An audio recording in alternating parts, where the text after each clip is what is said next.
Philippians chapter 1, beginning verse 18b hanggang verse 26. Basahin ko, babanggitin ko ulit Philippians chapter 1, kung meron po kayong Biblia, yan, pwede niyo pong buksan. Philippians chapter 1, magsisimula po tayo sa verse 18 up to verse 26. Okay na po ba? Panandalian tayong tumayo bilang paggalang sa salita ng Diyos.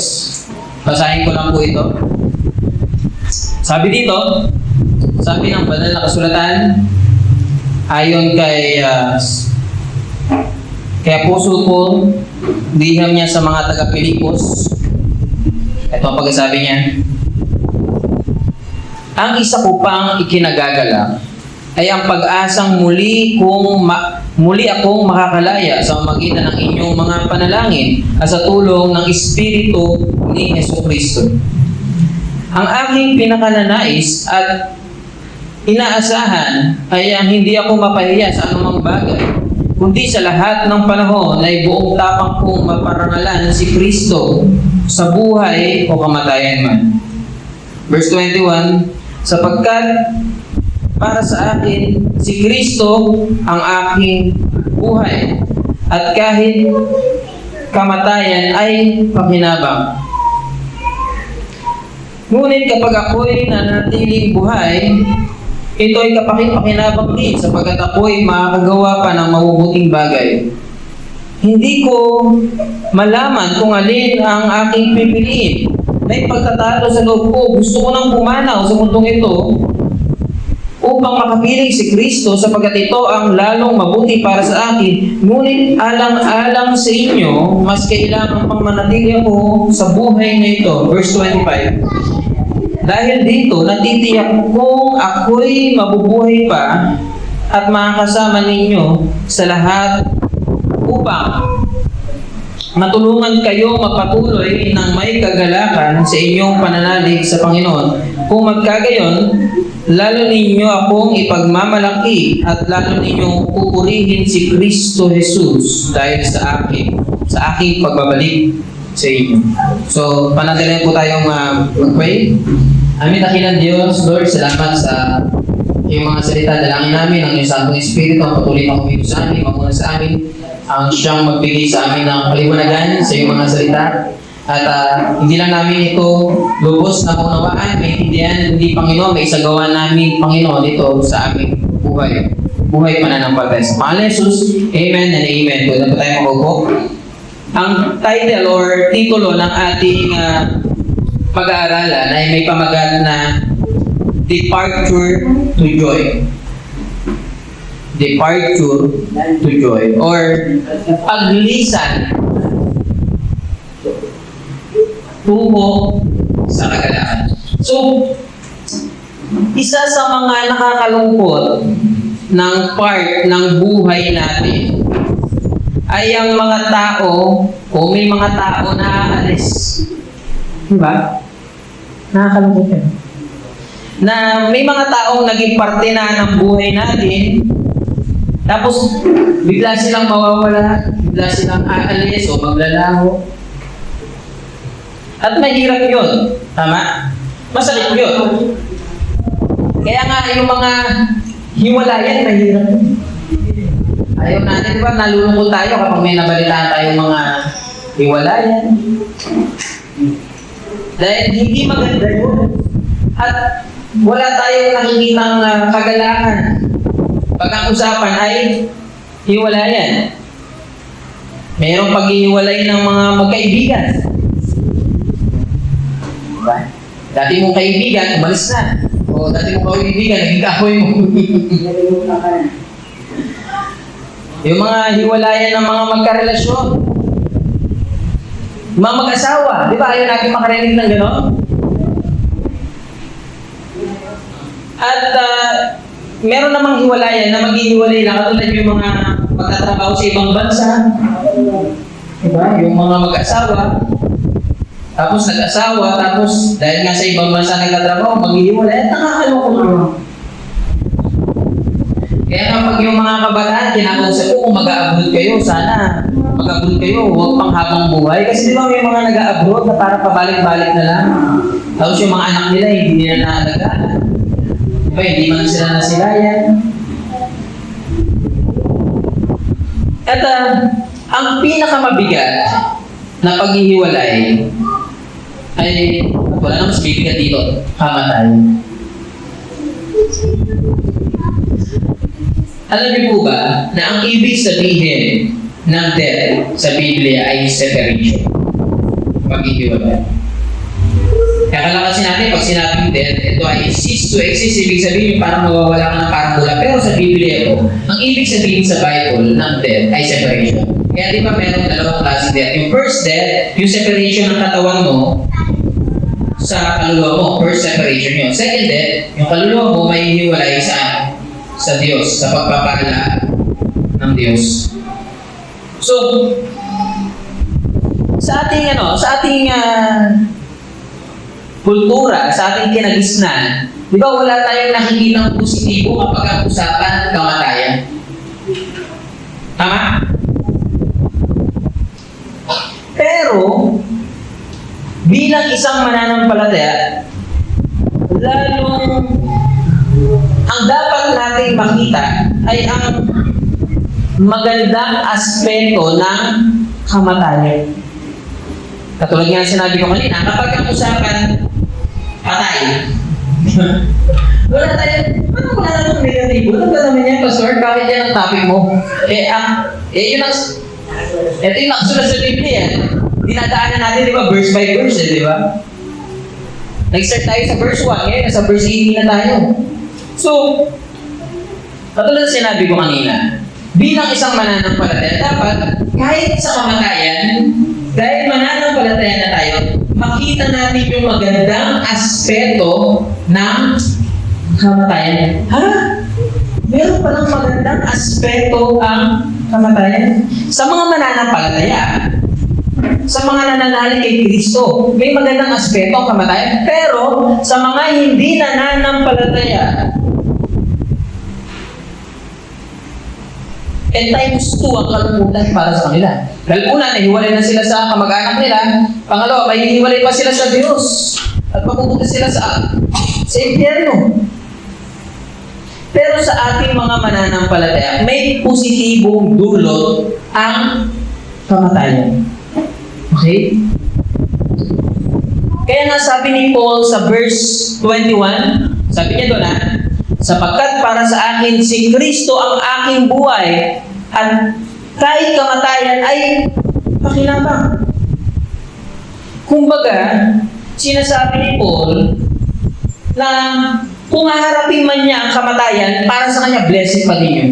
Huh?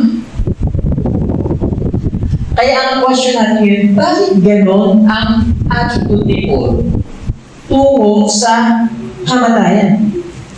Mamaya sasagutin natin yan. Bakit kaya kahit kamatayan ng usapin o ang topic, ano pa rin siya? Positibo o optimistic pa din yung kanyang mindset patungkol sa kamatayan. So, bago po tayo lumundo sa ating pag-aaral, tignan po muna natin kung bakit humantong sa topic na kamatayan itong ating aralin. Itong ating babasahin o ating pinag-aaralan. So sabi dito, basahin ko lang, verse 18b to 19. Tignan natin yung konteksto. Ang isa upang ikinagagalak, ito ang kinakagalak ni Paul, ay, verse 19, ay ang pag-asang muli akong makalaya sa magitan ng inyong mga panalangin at sa tulong ng Espiritu ni Jesucristo. So, isa sa kinakagalak ni Paul, di ba? Si Paul, during this time, ay nasa kulungan. Okay? Si Paul, during this time, ay nasa kulungan. Ang tawag nga dito sa epistle na ito ay prison epistle. Ibig sabihin, nung sinusulat ni Paul, siya ay nasa piitan. So, pero siya ay nagagalak. Bakit siya nagagalak? Kasi meron siyang pag-asa. Ano yung pag-asa niya? Na muli siyang makalaya sa kanyang pagkakakulong. Sa magitan ng, sabi doon, panalangin. At sabi ko na, sa pamagitan ng inyong mga panalangin at sa tulong ng Espiritu ni Jesucristo. At kapag sinabing Espiritu ni Jesucristo, it speak about the Holy Spirit, okay? So, sabi ni Paul, at ang gusto kong i-emphasize natin, o makita natin ito, ma-emphasize dito sa ating aralin. Unang bagay, si Paul, naniniwala siya sa kapangyarihan ng panalangin. Si Paul, naniniwala siya sa kapangyarihan ng panalangin. That's why he can rejoice. Diba katulad nga, diba, ng pinag-aral natin? Kapag nasa kulungan ka, may hirap magsaya. Nahirap yun. Tayo siya nakakulong diba? Sino bang masaya nakakulong? Pero si Paul, kaya niya pa rin mag-rejoice kasi dito sa ating aralin, mayroon siyang hope. Meron siyang hope na makakalaya. At dahil yun, sa panalangin sa kanya ng mga taga-Pilipos. Okay? Si Paul, ulit ko, gusto kong i-emphasize dito sa verse natin, verse 18 to 19 na. Yung si Paul, naniniwala siya sa kapangyarihan ng panalangin. Ng prayer. Sana ganun din tayo. Naalala ko,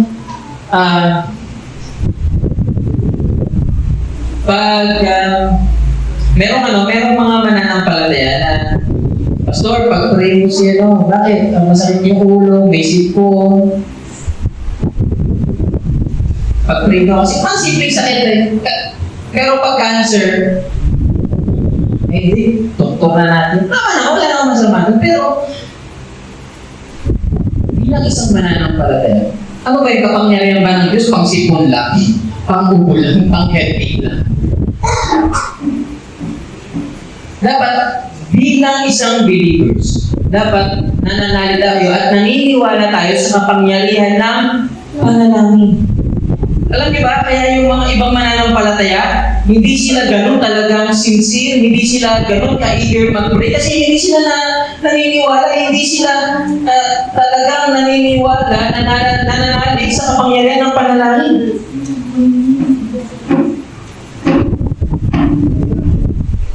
Kaya yung iba, hindi nag-pray, kasi ang tingin nila, hindi sila kayang tulungan ng Diyos. Na parang ang Diyos, kaya lang sila tulungan kapag maliit na problema.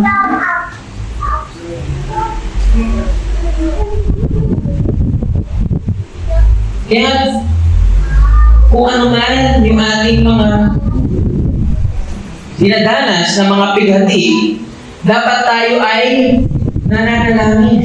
At naniniwala dapat tayo sa kapangyarihan ng panalangin.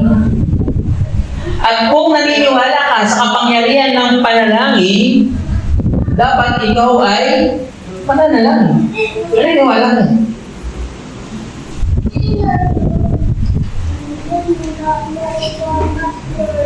Kaya nga si Paul, humihiling siya ng prayer request sa kanyang mga tinuruan. Na pagkaman siya ay leader na, humihingi pa rin siya ng prayer request. At naniniwala siya na yung panalangin ng mga tao para sa kanya ay tutugunin ng Diyos. And next verse 20. Ang aking pinakananais at inaasahan ay hindi ako mapahiya sa anumang bagay, kundi sa lahat ng panahon ay buong tapang kong maparangalan si Kristo sa buhay o kamatayan man. So dito po, si Apostle Paul, nagde-desire at yung kanyang pag-asa ay hindi mabigo ang Diyos. Kaya ganun na lang yung kanyang action, kaya ganun na lang yung pagiging bold niya sa pag-proclaim kay Kristo. Sabi niya, sa buhay ko man o kamatayan, ang nais ko ay maparangalan, mag-glorify si Christ. Yun ang desire ni Paul. Ulitin ko sabi niya dito, verse 20, ang aking pinakananais, yung kanyang pinakagusto, at yung kanyang inaasahan, yung kanyang hope, ano yun? Hindi pataya sa anumang bagay. Hindi pataya saan? Sabi niya, kundi sa lahat ng panahon ay buong tapang kong maparangalan si Kristo sa buhay man o sa kamatayan man. Sabi ni Paul, mabigo ko na lahat, huwag lang si Kristo.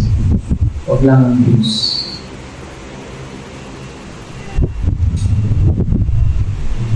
Madisappoint ko na lahat. Huwag naman mag-disappoint tayo kung disappoint. Pero huwag lang si Kristo. Sana bilang isang mananampalataya, ganun din yung ating desire. Diba? Ganun din yung ating goal. Diba? Marami tayong goals sa buhay. Diba? May mga travel goals. Diba? Pero ang maparangalan si Kristo, wala. Pero bilang isang mananampalataya, ang number one goal natin at dapat na desire natin, katulad ni Paul, maparangalan si Kristo. Tanong, bakit gano'n na lang ang linyahan ni Paul? Sabi niya doon, di ba? Kahit sa buhay o kamatayan man. Tanong, bakit gano'n ang linyahan ni Paul? Sa buhay man o sa kamatayan? Ulitin ko po si Paul during this time nakakulong. At ano ba yung purpose kung bakit si Paul ay nakakulong? Para siya ay madala. Tanong, bakit ba si Paul ay nakulong? Di ba during this time si Paul ay nakakulong? Bakit ba siya nakulong? Dahil sa kanyang pangangaral ng salita ng Diyos. At bakit ba siya kinulong? Para siya ay madala.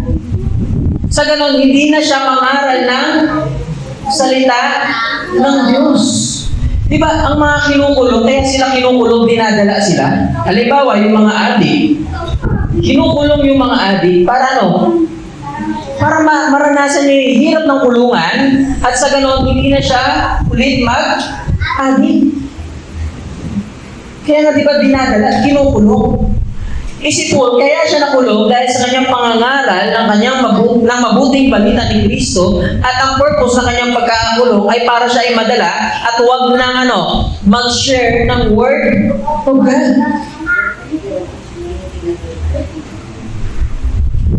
Pero ano sabi ni Paul? Ang aking pinakananais at inaasahan ay ang hindi ako mapahiya sa anumang bagay, kundi sa lahat ng panahon ay buong tapang kong maparangalan si Kristo sa buhay o sa kamatayan man. Kumbaga, ang sinasabi ni Paul, hindi magiging hadlang o hindi ako madadala. Kahit nakulong na ako, hindi pa rin ako matatakot mag-share ng word of God.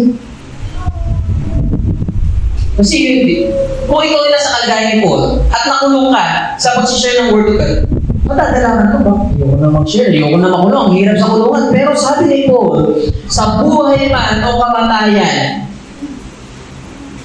kailangan mong gawin, maparangalan si Kristo. Hindi ako natakot, makulungan ako. O kahit pumanaw pa ako, wala akong pakialam. Yun ang sinasabi ni Paul.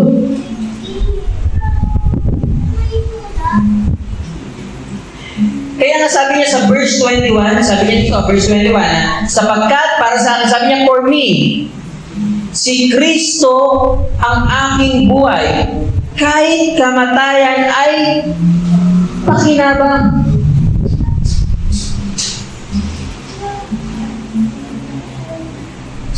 Sabi ni Paul, sapagkat para sa akin, para sa kanya to pero dapat ito yung subjective pa kay Paul na dapat maging objective natin. Ito yung katotohanan sa buhay ni Paul na sana maging katotohanan din sa buhay natin. Ano ba yung katotohanan na yun? Sabi ni Paul, si Kristo ang aking buhay. At kahit kamatayan ay pakinabang. Ito yung ulit yung tanong, bakit gano'n na lang positibo at tingin ni Paul sa kamatayan? Maging sa kanyang kamatayan? Bakit? Dahil kahit ang topic ay kamatayan, hindi siya lugmok eh. May kagalakan pa rin. Tanong, bakit? Unang bagay, alam niya na siya ay ligtas. Kahit kamatayan ang usapan, o maging kamatayan, kasi actually ang topic dito, listen, ang topic dito kamatayan ni Paul. At kayo ba, matutuwa ba kayo ang topic? Ang pinag-uusapan, kamatayan mo. Sino ba matutuwa ro? Diba? Walang matutuwa kung ang topic ay kung ang topic ay kamatayan, tapos kamatayan mo pa mismo ang pinag-uusapan, sino bang matutuwa nun? Pero si Paul may kagalakan pa rin, hindi pa rin siya lumpo kahit ang pinag-uusapan kamatayan niya.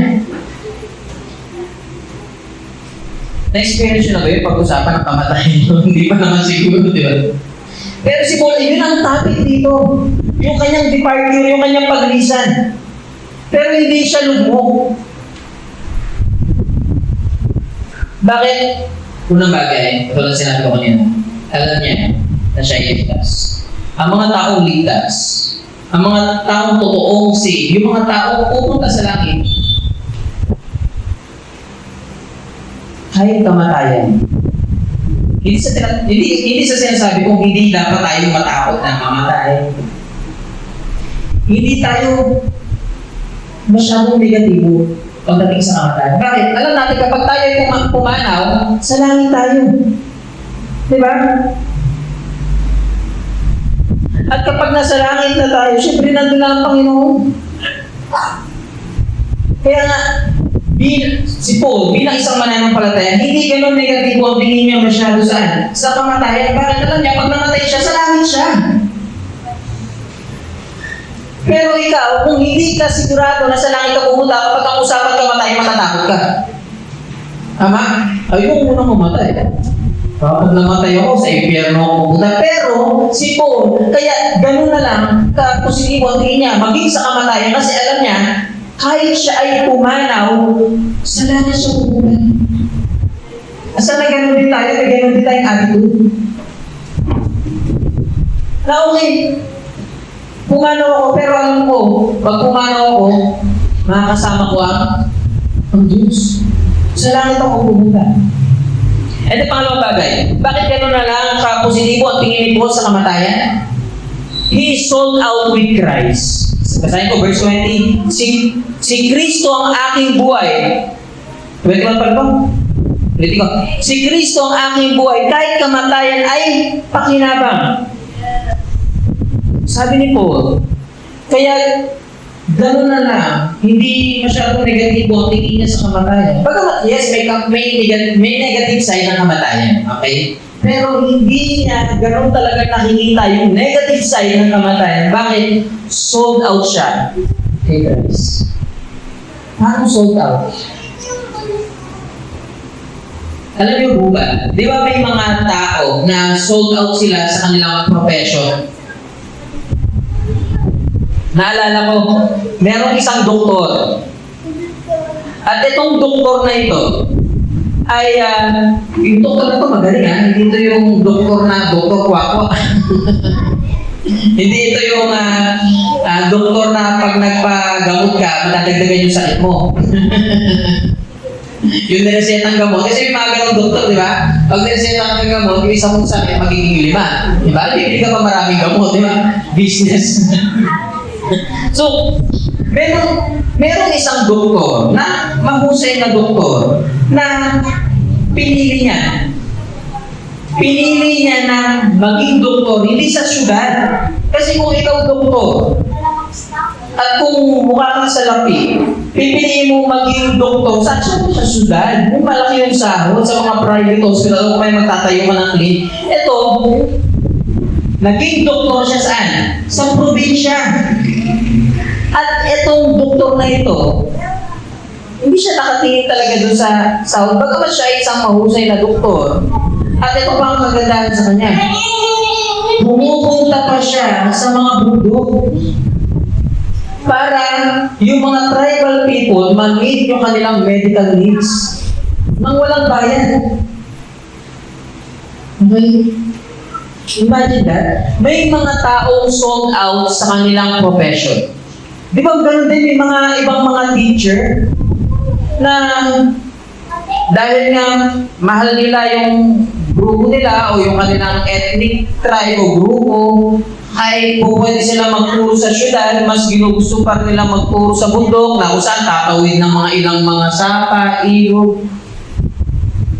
At kahit sila ay pagdating sa mga, di ba, meron ako napanood, yung mga sila pa yung bumibili ng kanilang mga chalk, etc., yung mga gamit sa school. Nagsasacrifice sila para sa kanilang profession.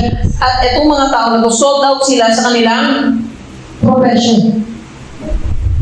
Na willing silang mag-sacrifice for their passion. Passion nila eh. At di ba maging sa ating mga bansa, makikita naman natin sa mga bayani. Di ba si Rizal? Dahil sa kanyang pagmamahal sa ating bayan, di ba willing siyang mamatay. Ibigay yung kanyang buhay para magkaroon tayo ng kalayaan. Itong mga tao na ito, binigay kong example, sold out sila sa kanilang passion, sa kanilang profession. Pero listen, si Paul, bilang isang mananampalataya, kaya ganun na lang kapositibo yung tingin niya sa kamatayan, ay sold out siya kay Christ.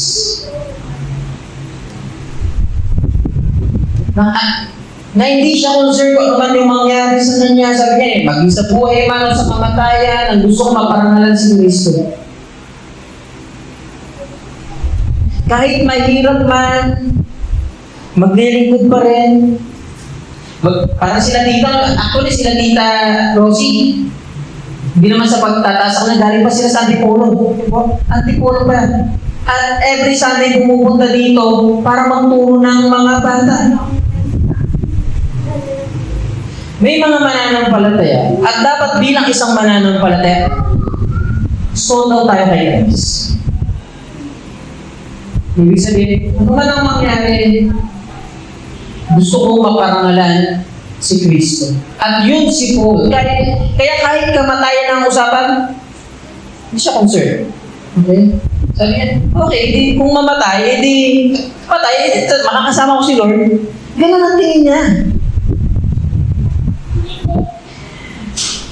And the pangatlong bagay, kaya gano'n na lang kapositibo yung tingin niya sa kamatayan, ay dahil gusto niya na ma-meet na si Lord. Excited siya na ma-meet si Lord. Excited ba kayo na ma-meet si Lord? Huwag muna ngayon, no? Si Paul gano'n din. Siyempre, bilang kanyang Panginoon, gusto niya nang makita si Christ. Gusto niya nang ma-meet si Christ. May mga tao pa kayo gusto niyo makita? Ha? Na kapag, alam nyo, kapag nag-schedule kayo na magkikita, excited kayo pumunta, may mga kamag-anak ba kayo na matagal nyo nang hindi na-meet, tapos one time, magkikita kayo, hindi ba kayo excited? Lalo may mga kamag-anak sa abroad, di ba, pag dumating, di ba, may mga chocolate, siyempre gusto. Excited tayo ma-meet sila, tama? Sana, bilang isang mananampalataya, excited din tayo ma-meet si Christ. Kaya si Paul, kahit kamatayan ng usapan, hindi siya natatakot talaga na ganun, takot na takot. Bakit? Kasi alam niya, kapag siya ay pumanaw, makikita niya si Christ. Yung ninanais na makita ay makikita niya. Kaya sabi niya, mamatay? Sukat. That is, makikita ko si Christ. Pero ito, merong consequence yung ganong kaisipan. Ano yung consequence? Ito yung consequence. Verse 23. May pagtatalo sa loob ko. Gusto ko nang pumanaw, listen na, sabi to ni Nicolas, gusto ko nang pumanaw sa mundong ito upang makapiling si Kristo sapagkat ito ang lalong mabuti para sa akin, ngunit alang-alang sa inyo, mas kailangan pang manatili ako sa buhay na ito. Actually, sabi ni Paul, gusto niya nang makapiling si Christ. Siyempre, grabe naman yung dinanas siyang hirap. Di ba sa kanyang paglilingkod, grabe yung kanyang hirap. Ilang beses siyang hinagupit, nakulong siya. May time na nasa kanyang barko, ilang beses na nawasa at buhay pa rin siya. At tapos yung mga tinuturuan niya dati, inaaway na siya ngayon. Ganun yung mga na-experience ni Paul sa kanyang ministry.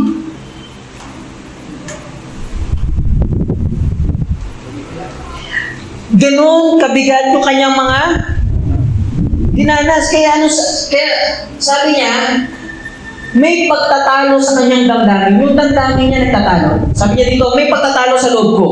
Gusto ko nang pumanaw. Sabi ko, gusto ko nang lumisan.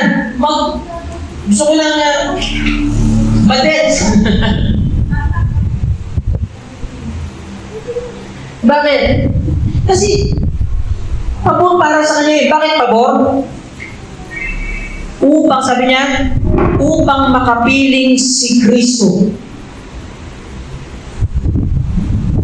Alam ni Paul, kapag siya ay pumanaw, makakapiling niya si Kristo. Pero may pagtatalo. Bakit? Sabi niya, sapagkat ito ang lalong mabuti para sa akin. Yes, pabor kay Paul kapag siya ay pumanaw. Dahil makikita niya si Christ. Pero, ngunit, alang-alang sa inyong concern pa rin siya kanino? Sa mga taga-Pilipo, sa mga taong tinuturuan niya, mas kailangan pang manatili ako sa buhay na ito.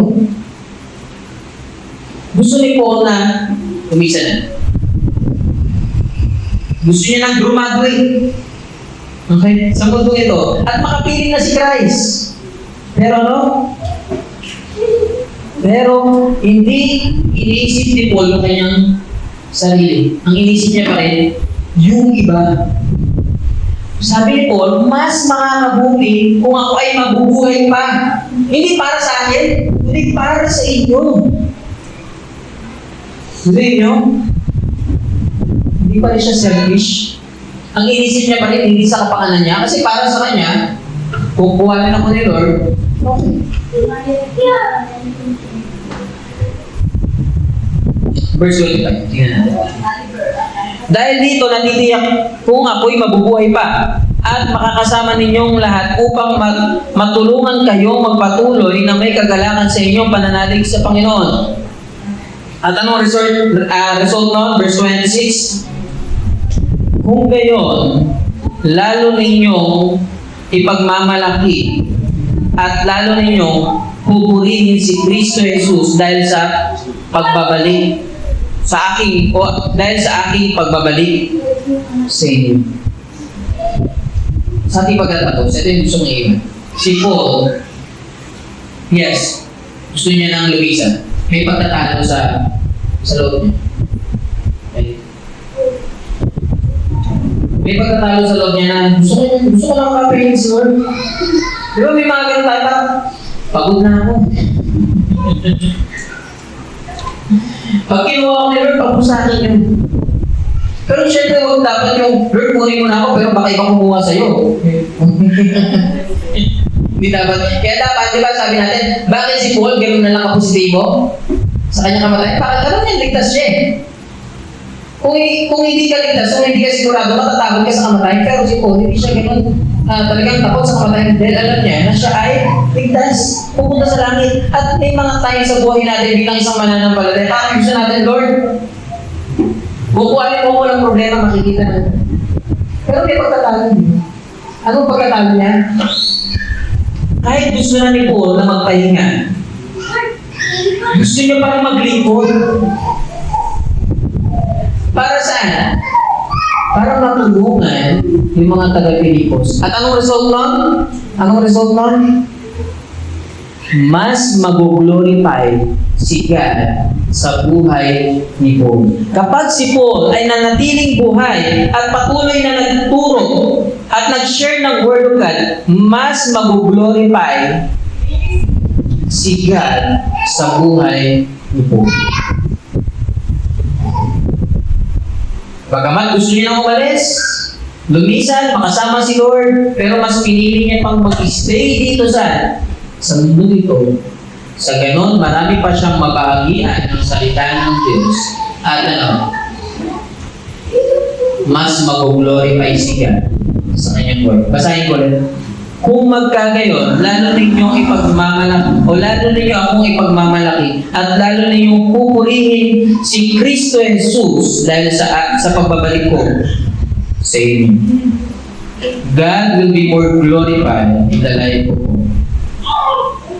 Sana ganun din tayo.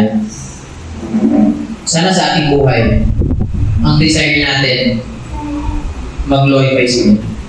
Sa buhay man, sabi ko, sa buhay man o kamatayan. Kabuhay man ako, mamatay man, ang desire ko, mag-glorify si God. Ano man ang mangyari, kahirapan man ako, sacrifice man ako, ang gusto ko, mag-glorify si God sa buhay. Tayo ko natin yung kaya tayo manalangin. Let's pray. Aming dakilang Diyos, makapangyarihan sa lahat. Lord, maraming salamat sa umaga nito. Salamat, Panginoon, sa aming napag-aralan sa aklat ng Pilipos. Dalangin namin na patuloy na patnubayan niyo po kami at maging sa kamatayan, Panginoon, nakita pa rin namin yung positibong side nito. At tulad niyo po, sa buhay man o kamatayan, kung aming maluwalhati sa aming mga buhay, kung aming mag-glorify. Ito ang dalangin sa pangalan ni Jesus. Amen. Amen.